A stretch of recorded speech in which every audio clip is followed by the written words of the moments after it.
오늘 우리가 읽는 본문이 위치하고 있는 신명기 15장에는 하나님께서 이스라엘 백성들에게 명령하신 윤리적 강령들이 제시되고 있습니다. 그 강령들이 크게 서너 가지로 구분되어 있지만 그 속에는 하나의 일관된 메시지가 흐르고 있습니다. 그것은 일종의 마인드, 스피릿입니다. 하나님의 구별된 백성들이 추구해야 될 삶의 원칙들 또는 거룩한 삶의 방식을 말하고 있습니다. 그렇습니다. 하나님의 백성들은요, 세상과 구별된 거룩한 공동체가 되었습니다. 따라서 그 거룩한 정체성에 따라서 거룩한 삶을 살아야 되는 것이죠. 오늘 말씀은 바로 그런 맥락에서 주어진 말씀입니다. 시간이 넉넉하면 신명기 15장 전체를 두루 살펴보면 좋겠지만 오늘은 시간 관계상 이 앞부분에 기록되어 있는 이 면제년 제도에 대해서 이 한 가지 법에 대해서만 집중적으로 살펴보도록 하겠습니다. 오늘 말씀을 통해서 하나님께서 이스라엘 백성들을 향해 그리고 오늘날의 저와 여러분들 우리 성도들을 향해서 어떠한 마음가짐으로 또 어떻게 살라고 명하시는지 깨닫게 되는 은혜의 시간이 되기를 바랍니다. 그리고 또 그 명령에 순종하면서 복된 인생을 살아가시는 저와 여러분들이 되시기를 축복합니다. 오늘 본문이 이렇게 시작되고 있습니다. 매 7년 끝에는 면제하라. 사람들은 보통 무언가를 요구할 때 그 이유부터 세세하게 장황하게 설명하는 경향이 있습니다. 가령 자녀들이 부모님에게 용돈을 구할 때 어떻게 합니까? 당장 용돈 주세요 이렇게 하지 않습니다. 엄마, 나 오늘 학교 갔다 와서 간식 먹고 학원에 바로 갈 거니까 그 중간에 뭐 좀 사 먹게 용돈 좀 주세요 이렇게 얘기하죠. 하지만 오늘 본문을 보십시오. 하나님께서 이스라엘 백성들에게 요구하시는 어떠한 삶이 있습니다. 어떤 삶이 있는데 하나님은 그렇게 살라고 명하시는 그 이유부터 먼저 설명하는 것이 아니라 다짜고짜 이렇게 하라라는 어떤 분명한 지침을 던져주고 계십니다. 그 이유가 무엇입니까? 바로 그것은 하나님의 준엄한 명령이기 때문입니다. 그렇다면 하나님께서 이스라엘 백성들과 이 조금의 타협함도 없이 매우 일방적으로 아주 엄격하다시피 명령하시는 것, 그것은 무엇일까요? 바로 오늘 말씀이 증언해주고 있는 대로 내 이웃의 빚을 면제해 주라는 것입니다. 물론 빚을 무조건적으로 아무렇게나 면제해 주라는 것은 아닙니다. 하나님은 그들에게 어떠한 식으로 빚을 면제해 주어야 할지 세부적인 규정들도 주셨습니다. 그 규정들을 정리해 보면 다음과 같습니다. 첫 번째는 7년마다 돌아오는 면제년을 정해두었으니 그 해 끝에는 마지막 날에는 빚을 면제해 주어라. 그리고 두 번째, 모든 채주, 이 채권자죠. 채권자는 빚을 면제해 주고 그 이웃에게나 형제에게 빨리 갚으라 독촉하지 말라. 그리고 세 번째, 단 이방인에게 빌려준 돈은 독촉해서 받으라. 근데 이 명령들을 곰곰이 생각해 보면은 몇 가지 의문점이 생깁니다. 먼저는요, 매 7년마다 면제년을 그렇게 정해두면은 그것을 악용하는 사람들이 있지 않겠습니까? 이런 거죠. 조금만 개기자. 조금만 더 참으면 이 빚을 면제받을 수 있으니까 좀 뻔뻔하게 버텨보자. 빚을 진 사람들의 입장에서는 이런 식으로 면제년을 악용할 수도 있습니다.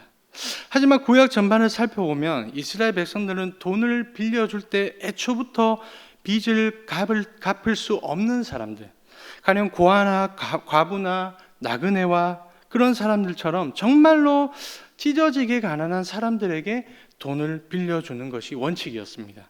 그래서 출애굽기 22장 25절에서 이렇게 말씀하는 것이죠. 네가 만일 너와 함께한 내 백성 중에서 가난한 자에게 돈을 구워주면 너는 그에게 채권자같이 하지 말며 이자를 받지 말 것이며.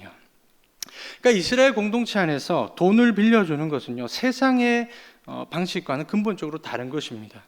세상에서 돈을 빌릴 때는 반드시 이자가 붙죠. 은행에서나 그 외에 여러 가지 대출 기관들에서 돈을 빌리면 반드시 정해진 소정의 이자를 내야 됩니다. 하지만 하나님은 이자를 받지 말라고 하셨습니다. 무이자로 빌려주라는 것이죠. 그런데 하나님은 이 면제년을 선포하심으로써 그보다 한술 더 떠서 훨씬 더 과감한 것을 명령하고 계십니다. 바로 면제년의 해가 되어서도 빚을 갚지 못하는 경우에 그냥 그 빚을 면제해 주라는 것이죠. 그것도 빚의 일부가 아니라 그 빚의 전부를, 얼마가 되었든 전부를 탕감해 주라는 것입니다. 그럼 그 이유가 무엇일까요? 그 빚을 진 사람들은요, 애초부터 빚을 갚을 수 없는 가난한 사람들이었기 때문입니다. 따라서 하나님께서 이 면제년이라는 제도를 주신 이유가 무엇입니까? 투자의 목적이 아닙니다. 이윤 창출이나 고리대금의 어떤 그런 목적은 더더욱 아닙니다. 바로 구제입니다. 구제. 어려운 이웃에게 은택을 베풀어 그 사람도 사람답게 살 수 있도록 자비와 긍휼을 베풀어 주는 것. 바로 이러한 목적으로 하나님께서 이 면제년이라는 제도를 제정해 주셨던 것이죠. 쉽게 생각하면 이런 것입니다. 제가 어렸을 때 아버지가 이런 말씀을 하신 적이 있습니다. 가족이나 친척들에게 돈을 빌려주려면 애초부터 그 돈을 받으려고 해서는 안 된다. 그 돈이 없다. 그 돈을 그냥 주었다고 생각해야 된다. 돈을 갚아주면 다행이고 내 형제가 혹여나 돈을 갚지 못할 수 있다는 것까지도 감안해야 된다. 하지만 그럴 자신이 없으면 차라리 돈을 빌려주지 않는 게 좋다. 그러니 이 다음에 커서 너희가 서로에게 돈을 빌려줘야 될 일이 생기거든 꼭 그런 마음으로 돈을 빌려주어라. 오늘 하나님께서 이 본문을 통해 하시는 말씀이 바로 그런 것입니다. 우리는 가정에서나 교회 공동체 안에서 돈을 빌려줄 일이 생기거든 반드시 구제를 목적으로 해야 됩니다. 물론 애초에 빚을 지지 않고도 살 수 있는 형제 자매라면 절대로 빌려주어서는 안 됩니다. 근데 만약 그 형제가요 정말로 큰 어려움을 겪게 되어서 경제적으로 매우 궁핍해지거나 생계 유지가 불가능할 정도가 되었다면 그때는 돈을 빌려주기보다는요 개인적으로나 또는 공동체 차원에서 구제비를 마련하여 돕는 것이 좋습니다. 왜냐하면 이 막역한 관계가 채무 관계가 되어버리면 그 관계는 굉장히 위태로워질 수 있기 때문입니다. 여러분 돈이 칼보다 무섭고요 또 돈이 총보다 위험합니다. 돈은 아주 유용한 것이지만 또 한편으로는 치명적인 독이 될 수 있습니다. 세상을 보십시오. 돈이 복이 아니라 독이 될 때가 얼마나 많습니까? 그래서 가족이나 교회 공동체 안에서 서로 돈을 빌리거나 또는 빌려주는 것은 절대 안전하지 못합니다. 차라리 오늘 말씀이 가르쳐주는 이 자비와 긍휼의 이 정신에 따라서 가난한 지체를 구제해 주는 것이 가장 안전하고 건전한 성경적인 방법입니다. 제가 교회 간사로 섬기고 있었을 때 경험했던 일입니다. 저희 팀 리더 누나가 급하게 150만 원이 필요하게 되었습니다. 그 자세한 사연은요 아직까지 저도 잘 모르겠습니다. 어쨌든 그때 저는 학생이었고 그러니까 당연히 그 큰 돈이 저에게는 없을 줄 알고 그 누나가 저한테는 부탁을 하지 않았습니다. 그래서 직장 생활을 하고 있는 다른 리더 누나한테 그 돈을 빌려달라고 청했던 것이죠. 그러자 그 도움을 요청받게 되었던 다른 그 리더 누나가 저한테 고민 상담을 했던 것입니다. 그때 저는 이렇게 대답해 주었습니다. 누나, 만약 누나가 빌려줄 형편이 되고 그 누나를 신뢰할 수 있으면 빌려줄 수 있어요. 하지만 저는 빌려주지 않았으면 좋겠어요. 왜냐하면 그 누나의 형편이 그렇게 어렵지 않다는 걸 저는 알고 있었습니다. 그 누나가 돈을 빌려달라는 이유도 일단 정확하지 않고 당장 생계의 문제를 겪는 것도 아닌데 갑자기 150만 원이나 되는 큰 돈을 빌려주기에는 아무래도 위험성이 클 수 있어요. 근데도 그 누나가 계속 빌려달라고 하면은 그리고 누나도 그 누나에게 빌려줄 마음이 있다면은 돕는다는 생각으로, 순전히 돕는다는 생각으로 그 돈을 그냥 줘버리세요. 돈을 빌려주게 되면은 애간장을 타게 되고 그 누나에게 독촉하게 되고 그러다 보면 그 누나랑 관계가 나빠질 수도 있어요. 그러니 그럴 자신이 없으면 지혜롭게 지금 잘 거절하시던가 아니면은 그 누나를 정말로 돕겠다는 그 구제 차원에서 그냥 돈을 준다 생각하고 빌려주세요. 여러분, 오늘 본문에서 하나님이 명하시는 면제년의 정신은 바로 그런 것입니다. 아무에게나 헤프게 돈을 빌려주라는 것이 아닙니다. 어려움에 처한 이웃이나 형제 자매들에게 자비와 긍휼의 손길을 내밀어 주라는 것이죠. 애초에 그런 사람들에게 빚을 줄 때에는 이자 등의 경제적인 이익을 기대해서는 안 됩니다. 그들에게 진심으로 긍휼을 베풀기 위해서 빌려 주어야 됩니다. 그리고 일정 기간이 지나도 갚지 못하면은 그 빚까지도 면제해 줄 자신이 있어야 됩니다. 그렇게 함으로써 가난한 자에게 너그러움과 간용과 자비를 베풀어 주어야 됩니다. 여러분, 생각해 보십시오. 형편이 너무 궁핍해서 빚을 지지 않고서는 살 수 없는 사람들이 간혹 있습니다. 그런 사람들은 시간이 지난다고 해서 형편이 나아질 가능성이 매우 희박하죠. 그래서 오늘 본문 2절에서 이렇게 말씀하시는 것입니다. 그의 이웃에게 꾸어준 모든 체주는 그것을 면제하고 그의 이웃에게나 그 형제에게 독촉하지 말지니. 구제 차원에서 빌려주라는 것입니다. 그리고 면제년이 도래하기 전까지 빚을 진 사람이 형편이 나아지게 되어 빚을 갚을 능력이 되며 마땅히 갚으면 되는 것이고, 그렇지 못할 경우에는 면제해줄 각오를 해야 됩니다. 또한 면제년이 다가온다고 절대로 빨리 달라고 독촉해서는 안 됩니다. 그러니까 돈을 빌려주는 사람이나 돈을 빌리는 사람은 애초부터 이 지침의, 이 방침의 의도를 정확하게 파악하고 있어야 됩니다. 형편이 되는데도 음흉한 목적으로 돈을 빌려서는 안 되겠죠. 진짜 감당 못할 생계의 어려움이 닥쳤을 때 이 공동체에 손을 내밀 수 있는 것입니다. 구제 신청을 해야 됩니다. 그럴 때는. 그리고 돈을 빌려주는 사람도 애초부터 신중하게 결정해야 됩니다. 돈을 빌리는 사람에게 속아서는 안 됩니다. 그 사람이 정말로 어려워서 돈을 빌려줘야 된다면 애초부터 돌려받을 생각을 버려야 되죠. 구제 차원에서 도와준다라는 생각으로 빌려주어야 됩니다. 근데 여러분, 이 법을 준행할 때 하나님께서 가장 중요하게 여기시는 게 무엇일까요? 단순히 돈을 빌려주는 행위가 아닙니다. 이 면제년의 이 정신, 바로 그 마인드, 마음가짐이죠. 오늘 보면 7절과 8절 그리고 10절 상반절을 한번 보십시오. 내 하나님 여호와께서 내게 주신 땅 어느 성읍에서든지 가난한 형제가 너와 함께 거주하거든 그 가난한 형제에게 네 마음을 완악하게 하지 말며 네 손을 움켜쥐지 말고 반드시 손을 그에게 펴서 그에게 필요한 대로 쓸 것을 넉넉히 구워주라. 너는 반드시 그에게 줄 것이요 줄 때는 아끼는 마음을 품지 말 것이니라. 돈을 빌리는 사람이 정말로 가난한 사람이라면 그 사람에게는 절대로 인색한 마음을 품지 말아야 됩니다. 그 사람이 필요한 만큼 너그러운 마음으로 후하게 베풀어 주어야 됩니다. 여러분, 돈을 빌려주는 사람이 마땅히 그런 마인드를 품어야 되는 이유가 무엇일까요? 하나님께서 그 사람에게 돈을 빌려줄 수 있는 그 능력 그리고 그 사명을 주셨기 때문입니다. 다시 말해서 하나님께서 그 사람을 통해 선한 목적을 이루시기 위해서 그에게 부를 주신 것이지 그 사람이 자수성가로 부를 쌓은 것은 아닙니다. 모든 것이 주께로 말미암았사오니 라는 그 다윗의 고백이 있지 않습니까? 그 고백처럼 하나님의 모든 백성들이 누리게 된 그 모든 복들은요, 하나님께서 베풀어 주신 은혜입니다. 그리고 그 복을 잘 흘려보내어서 공동체 안에 이 경제적인 불균형을 바로잡는 것이 그 사람에게 부를 주신 주님의 목적이죠. 그 말인즉슨 부를 가진 사람에게는 공동체 내부의 경제적인 불균형을 해소해야 될 거룩한 사명이 주어졌다라는 뜻입니다.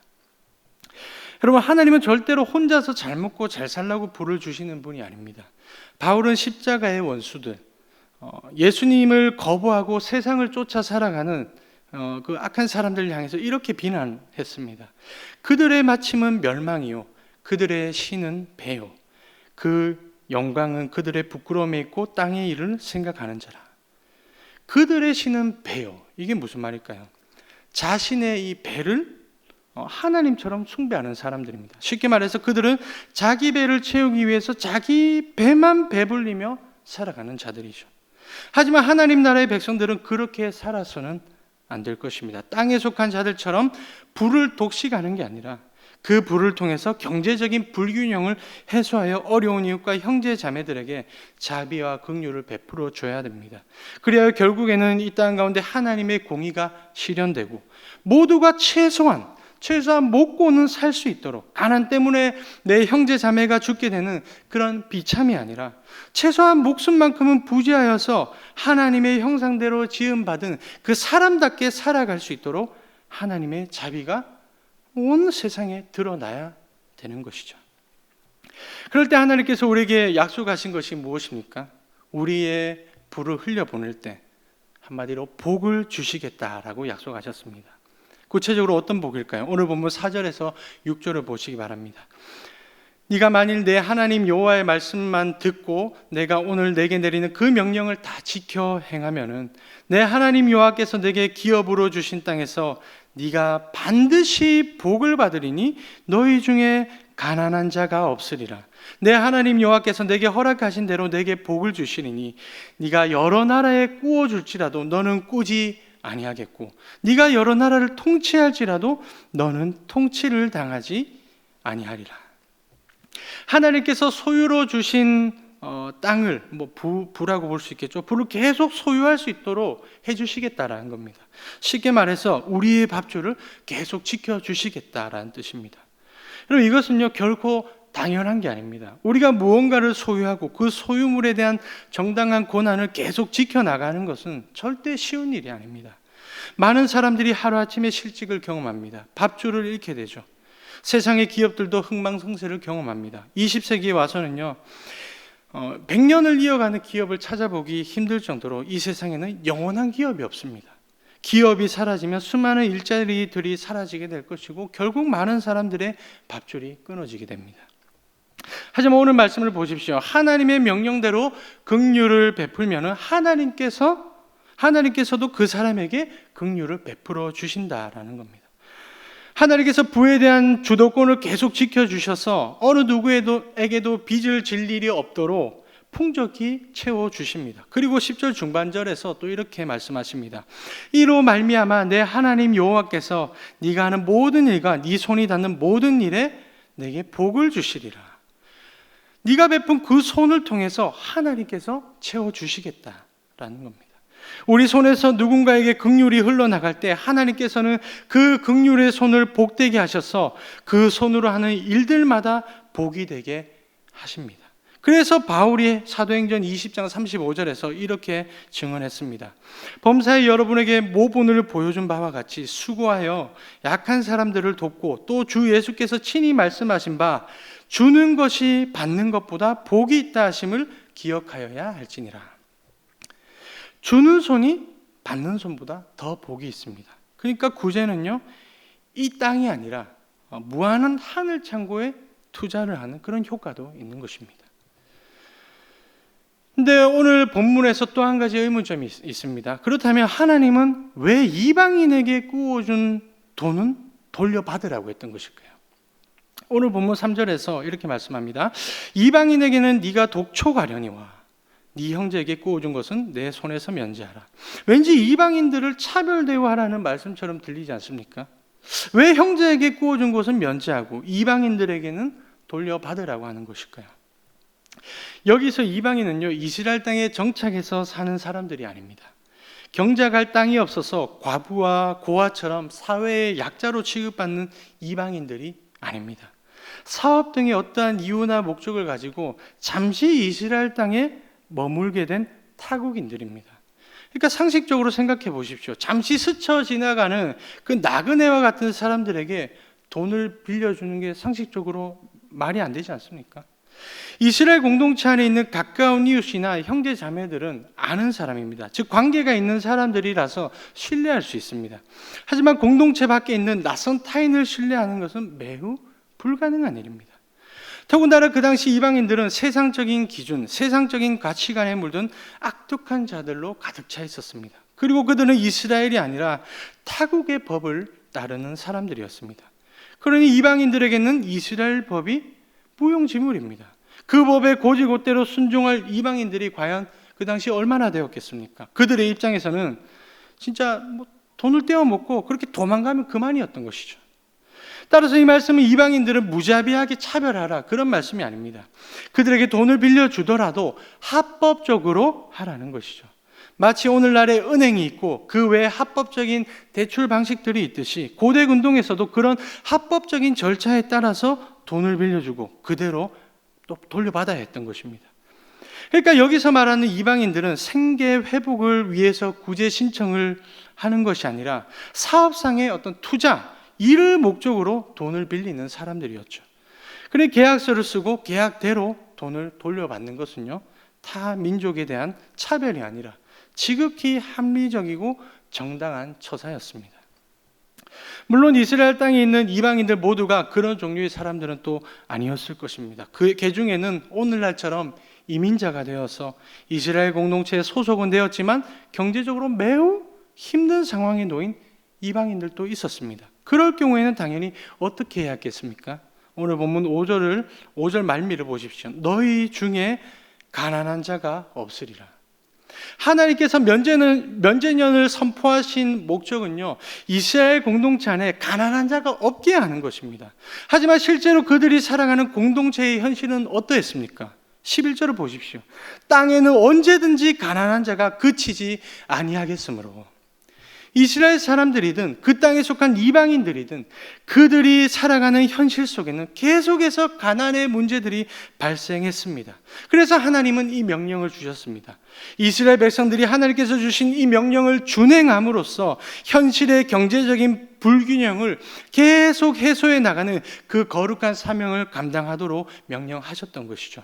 그러니 이스라엘 땅에서 정말로 가난에 신음하며 살았던 이방인들도 면제년의 혜택을 물론 받았습니다. 신명기 14장 29절을 보십시오.